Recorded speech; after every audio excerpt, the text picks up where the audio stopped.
আজি আমাৰ লক্ষীপুৰৰ কাৰণে ঐতিহাসিক দিন। আমি প্ৰথমবাৰৰ কাৰণে ইয়াতে আমি চৰকাৰী মডেল ডিগ্ৰী কলেজৰ এই লক্ষীপুৰত আমাৰ ইয়াতে আজি আমি ভূমি পূজন কৰিছোঁ। যোৱা বছৰ মাননীয় মুখ্যমন্ত্ৰী ডক্টৰ হিমন্ত বিশ্ব শৰ্মা ডাঙৰীয়া এইটোৰ কাৰণে ভাৰ্চুৱেল ফাউণ্ডেশ্যন ষ্টনৰ যে কাম এই কামটো তেওঁ কৰিছিলে। মই মুখ্যমন্ত্ৰী ডক্টৰ হিমন্ত বিশ্ব শৰ্মা ডাঙৰীয়াক মই ধন্যবাদ জনাওঁ যে তেওঁ আমাৰ এই লক্ষীপুৰ এই কলেজৰ কাৰণে ৩৫ কোটি টকা তেওঁ এইটো কাৰণে চেংচন কৰিছে আৰু আজি আমি এইটো ভূমি পূজন কৰিব পাৰিছোঁ।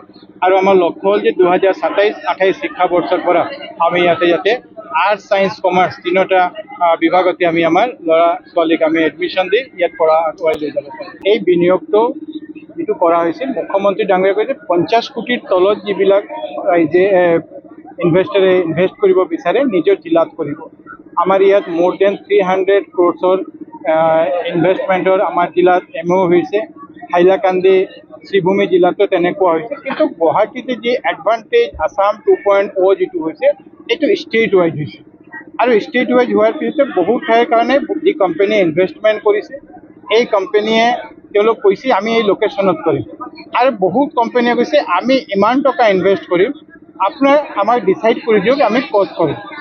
2 নম্বৰ কথা হ'ল যে ৰ মেটেৰিয়েলছৰ প্ৰয়োজন, কমিউনিকেশ্যনৰ প্ৰয়োজন, এনেকুৱা বস্তু আছে।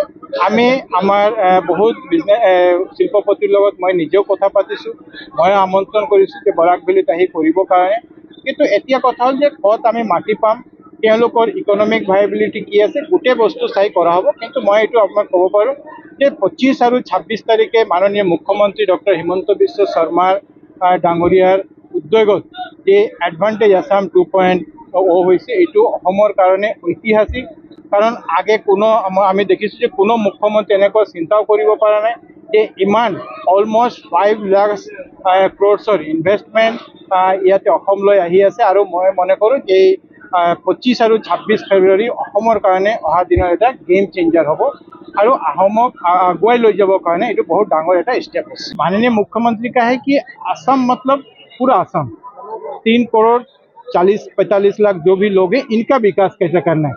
हमारा एक हमेशा आ जाता है कि असम बोलने से हम अपने को छोड़ देते हैं, ऐसा नहीं है। असम मतलब असम में पूरे 3 करोड़ 40 लाख 45 लाख जो लोग हैं इनका कैसे विकास किया जाए, पूरे असम के कैसे हम डेवलप कर सके, उसका माननीय मुख्यमंत्री जी का लक्ष्य है। और मैं समझता हूँ कि जो इन्वेस्टमेंट हुआ है वो इन्वेस्टमेंट असम के लिए इन्वेस्टमेंट जो एडवांटेज असम 2.0 जिसका नाम था इन्वेस्टमेंट इंफ्रास्ट्रक्चर इन्वेस्टमेंट समिट, वो असम के लिए बहुत फायदेमंद होगा।